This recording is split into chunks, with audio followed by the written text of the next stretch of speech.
That the Rocket Land's Gauntlet matchup is heavily skewed in favor of the Rocket Land. That is what they say. I don't know if I agree or not, but we'll see if that's how it pounds out here for Lil'Fox. Yeah, well, this is kind of fun, too, because we've got Lil'Fox has been playing this matchup through half the Arcadian at this point. Just got off the back of Scarlet versus Petra, and now against Magi is going to be having the same exact thing. And we've got Lance versus Gauntlets, the matchup that you were just talking about. And Science comes up for the Gauntlets. They can get the edge guard here, but the side air dodge out of the way. Both players on weapons that have a lot of aerial mobility when it comes to using those side airs to reposition to chase their opponents. Whoa, okay, down zig just barely missed and didn't get punished for it either. Okay, there's a weapon throw. Manages to bait out the dodge, but still gets punished. Here we go. Lil'Fox trying to get a weapon. Okay, hammer and air is not quite enough. Tries to get a falling there again. A stomp really will be the damage decider here. Falling Ceramite as well. You have to be careful here if you're Petra. Oh, okay. I'm surprised that Lil'Fox didn't go off the left side of the stage to get that recovery, but he probably didn't want to risk the gauntlet there, and a stop cider is all he needs to take the stock lead in this game one. But it is such a small lead. Let's see what Magi's able to do about it as they get nared several times. Could be the third nair if they're not careful. Man, Fox is just going off. Okay, silent nair. Oh, he tried to reset him, and Magi had the hard read on it. Wow. That silent would have been crazy, though. All right, let's see. Go for Zaire once again. Trying to get a whole lot of damage. What? He like, just barely skirted around the blasts of that neutral sig as he touched the wall. Can't believe he reacted to that. Okay. All right, Magi. That's a little... We've seen it a few times now. I don't think Lil'Fox has fallen for it. Gotta be careful. Come on. Lil'Fox trying to get their way over here, and so far it's looking pretty decent. Falling neutral air, gonna go ahead and throw that hammer up. Starving. Oh man! Oh, that's the classic. Haven't seen that one in a while. I know.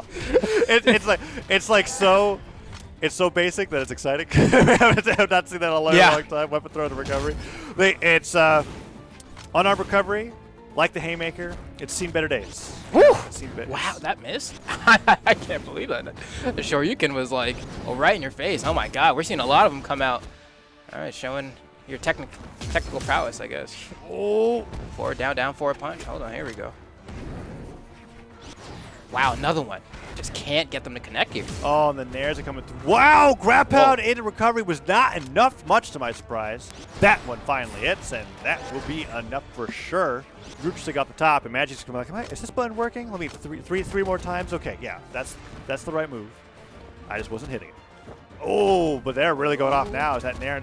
Whoa, they're still going. Gravity gets a down late. Nair, grab pound Magi. Tries to get the recovery to finish it off, but that was a good 8 hits from Magi to be able to bring this back into an even game after Lil'Fox has been destroying them the entire time. And now they're a solid, I say, a gauntlet trick and a half. Gravity cancel delay and recovery, and that's going to be it. Oh, no. Oh, no dodge. Dodge is up there. They missed. That's Weapon huge. Throw, ground pound. Oh.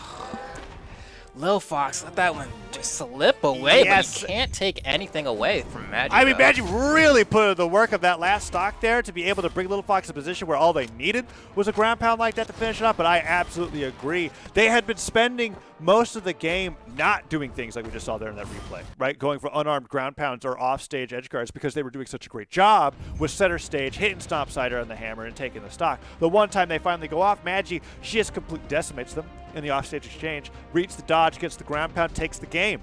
1-0 lead for Magi there, despite Lil'Fox having the lead for almost the entirety of that game one. Now you have to wonder, right? Because we saw some gauntlet expertise coming out. And now I'm wondering, all right, you're going to stick with the Scarlet? Probably, I think. I don't think Lil'Fox is going to swap.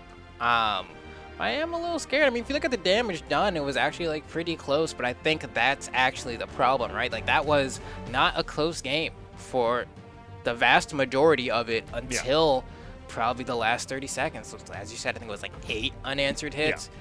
That can really turn the tide of battle. Oh, man.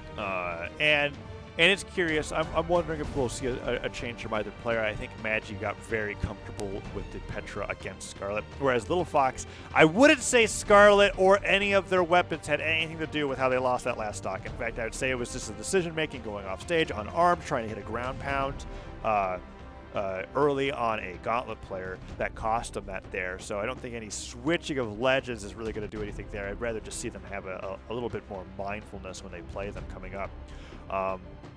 We'll just have to wait and see. Mammoth is just going to be the playing field for game number 2.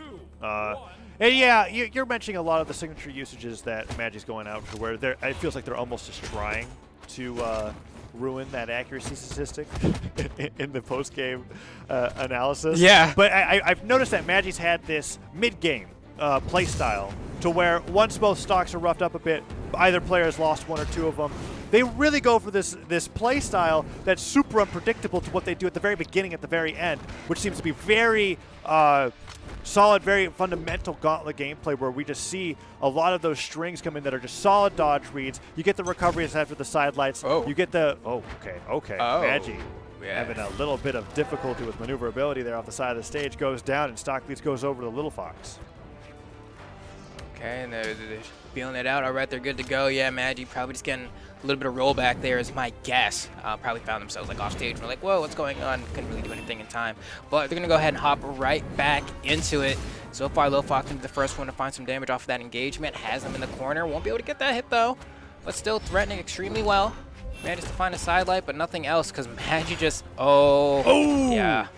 No dodge. Is that going to be it? Weapon throw. Oh, he touches. Barely. He doesn't get the grab pound right afterwards. He didn't want to risk it. I guess he was just hoping that the weapon throw would be enough, because if he risked it and he went down with the ground pound and he got hit by anything by Lil'Fox, that would have just been them recovering and getting extra damage. Unarmed, down heavy into Haymaker, Nice. Not working, and Lil'Fox continues to survive with this lead. And you can see Lil'Fox doesn't like playing off the stage. You'll see like Magi. Oh, careful here. Oh, Maybe that's why. Just missing that ground pound. That's gonna stink. But we see a lot of moments where Magi will be kind of off the corner, and Lil'Fox will just retreat to center stage and just wait for Magi to come back on. we It saw feels like what they happened. don't want to play that game. We saw what happened last game when they tried to go off stage with the unarmed. Right? They lost it. they missed the ground pound just like they did there, and it's something that it feels like Lil'Fox isn't super used to doing, at least in a matchup against Gauntlets with Magi, where they're able to go off stage and really hold their own and potentially take those stocks. So I think that they're just going to continue. There's not really any reason that they have to do that besides recovering, right? So they can continue staying on stage, waiting out the wall slip from Magi, and getting the punishes that they have been with the hammer. But that down stick hits, and that one's the first to connect. Many that Magi has thrown out. Oh. Ground pound. It doesn't even need the second there. It's going to be a KO for Magi. And Lil'Fox falling behind here. And I'm wondering if Lil'Fox is going to let this game slip away as well. Because, I mean, at this point, you got to get something going for yourself. I mean, taking a look at the survey, they said, oh no, are you going to die here? Oh, okay. Okay, we're living. I was going to say in the survey, they said their hobbies include reading books and programming things. So if you're good at reading books, it should be no problem. Just read your opponent right now. You ain't gonna have no issues. Oh man, and you know the thing about the fact that Magi lost that first stock relatively early on in the match and have now taken this much of a lead is very impressive. Lil'Fox now on the land side area left and right, doesn't get to deny the weapon as that spawn is perfect for Magi, and Magi gets the recovery, sidelight recovery. What? Magi! Oh, I thought that neutral was gonna end the game right there and then. Let's see. So far, nothing too crazy. Looking for the hits. Lil'Fox trying to get something here. They know that they're like one hit away from certain death. Oh, and that's that death that you were talking about. Gravity gets getting that downlight into recovery is so great for Gauntlets. It takes a little bit more execution than you would say like a downlight cider, but it's the exact downlight cider on hammer, but it's the exact same result, right? You just be able to get those stocks off the top. It's confirmed, and that's going to be a 2-0 lead for Magi going into this best of 5. As despite a rough beginning in both games, and we've got our next game coming up here. This could be it. Match point. Magi is up 2-0 to Lil'Fox, and we're going to Small Enigma for game number 3. Okay, and just like that, Going to Enigma is like that's always a scary pick. I feel like how good are you with the platforms? We're gonna see. That's what this stage is really all about, man. Oh, okay. I really thought that Lil'Fox was about to get that down sig. Oh, they're playing off stage. Lil'Fox going around to the other side. Oh, that would have been the Miami Dome difference right there if there was actually something underneath the stage. But Lil'Fox goes down, and Magi takes the first stock in game number 3. Okay. What do you got here? Come on. Waiting for that weapon spawn. Man, just to pick up that rocket lance and convert into that side light, like, in one fluid motion. Oh, no. Oh, is that going to be it? Oh, wait. Okay. He dodges through the weapon throw. I can't believe both of them made them back there. I thought that at one point a flood would happen that would take one of the players' stocks, but the downlight misses, and Lil'Fox gets right in, falls to the sider, gets the second sider, can get the third. Weapon throw forces the dodge, but they can't get the ground pounds, and Magi makes it back. Okay, Lil'Fox, you need to get yourself on the board here. You need to find the first KO, and Magi, oof. What a weapon throw. I like that. Nice catch as well from Lil'Fox. We need the final blow here. Down sig should do it if it hits like from the base. Sayer looks like it had enough. Even though all the hits didn't connect, I guess enough damage had been done at that point that the final lingering pieces of the hitbox were enough to knock out Magi. But I'm like, man, Lil'Fox, hold on. I'm like, you need more damage.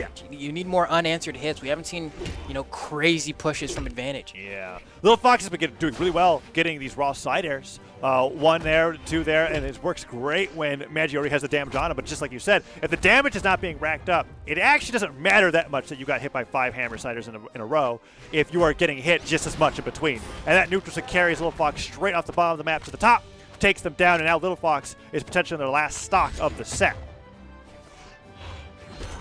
Let's see if Lil'Fox can hang in here. This can be a good start. Perfect. Nice. Actually manages to KO, gets that sidelight Sayer from the plat, and just carries enough toward the kill box before the final hit that actually had enough juice to KO Petra, and that's that low defense kind of doing favors in conjunction with the high force stat from Scarlet. So now you're 1 stock away. Can you bring it to a game 4? He goes forward, spot dodges. Okay, grab out hits. This could be Lil'Fox's first offstage success against Magi. But they make it back. They're just playing around that weapon. Recovery hits. Picks up a new lance. Nice. Had it primed. Sider's about to the pickup as well. The recoveries aren't hitting, but the nairs are. But Magi with the ground pound. Oh, it's close. But Magi has a slight lead. I'm talking about an entire victory. That recovery off the top secures the win and gives Magi the 3-0. Over Lil'Fox, and secures Magi their place in top 3 winners finals to fight against Coco. That's a pretty tough spot. You're going to catch the replay of the last stock here, but it's just hard time to land for Lil'Fox. I think they needed probably like a weapon throw or something, but they were trying to use their jumps, combine it with Sayers, and for Magi, that was just a moment of, all right, well, now that I've baited you to do an option and you've used so much just trying to get down, I'm just going to recover you and go ahead and secure that stock and the set. So with that said, I mean, this bracket's shaping up to be